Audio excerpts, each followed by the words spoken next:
చాలామంది శ్రీమూర్తులు బాధపడుతూ ఉంటారు. వాళ్ళందరికీ నేను మంచి సలహా చెప్తూ ఉన్నాను.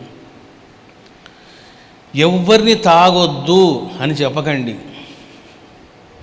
మంచిగా పక్కన కూర్చొని, ఏమండి మీరు తాగండి, నేను ఎప్పుడు మిమ్మల్ని తిట్టేదాన్ని, నేను చెప్తున్నాను మీరు తీసుకోండి, కానీ ఎట్లా తీసుకోవాలో నా గురువు నాకు చెప్పాడు అని బాగా బోధించండి.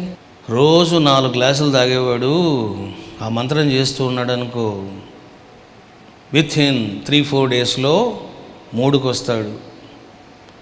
ఒక 1 వీక్లో 2 గ్లాసులకు వస్తాడు. ఒక 2 వారాలకు ఇంకో గ్లాసు చాలే అంటాడు. ఓ నెలకు వద్దులే నాకు అంటాడు. చూశారా ఏం జరిగింది అక్కడ అని అంటే, ఇంకో తారాదేవి మంత్రం ఉంది కదా, మళ్ళీ నువ్వు చెవులు చెప్పమాగా, నా యూట్యూబ్లో ఉంటుంది కదా, అది తీసుకోండి, ఇగో ఆ మంత్రం వినిపించండి, నేను ఉపదేశం చేసింది ఏం లేదు, జస్ట్ ఈ మంత్రాన్ని మీరు జపం చేసి తాగండి అని చెప్పండి. చూశారా బాబు, అతను పర్ఫెక్ట్గా చెయ్యాలి. నేనేదో మత్తు కోసం తాగుతున్నాను, సుఖం కోసం తాగుతున్నాను అని కాకుండా ఆ మంత్రము చేస్తూ ఏం మాట్లాడకుండా పనికి మాలిన మాటలు, రాగద్వేషాల గురించి మాటలు అన్నీ పక్కన పెట్టి పవిత్రంగా కూర్చున్నాడు అనుకో, ఏం జరుగుతుంది? వాడికి దైవశక్తి అలముకుంటుంది, దైవశక్తి ఆవరిస్తుంది.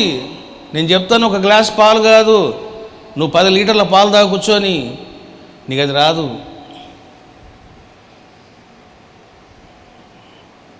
ఎప్పుడైతే నువ్వు ఆ విధంగా చేస్తావో, ఇదిగో నీకు ఆ యొక్క ఆత్మానంద పారవశ్యం అంటే ఏమిటో తెలుస్తుంది. చూశారా, ముళ్ళును ముళ్ళుతోనే తీయాలి. విషములో అమృతం అంటే ఏమిటిది? దీన్నే అంటారు. విషములో అమృతం అంటే ఏమిటి? దీన్నే. నువ్వు సాధన చెయ్యాలి. నువ్వు సాధన చేయకుండా నువ్వు ఏదో ఎంజాయ్మెంట్ కోసమో, సుఖం కోసమో, బాధలు పోగొట్టుకోవడం కోసం తాగితే పశుభావం అంటారు దాన్ని. ఇంకా పశువుకి నీకు డిఫరెన్స్ లేదు. చూసారా, తాగే వాళ్ళల్లో 99 మంది పశుభావంలోనే ఉంటారు. చెప్తున్నా మీకు, 1% వాడు లేడనుకోండి, he is the gentleman. ఎట్లా జెంటిల్ మ్యాన్ అవుతాడు? He's doing japa,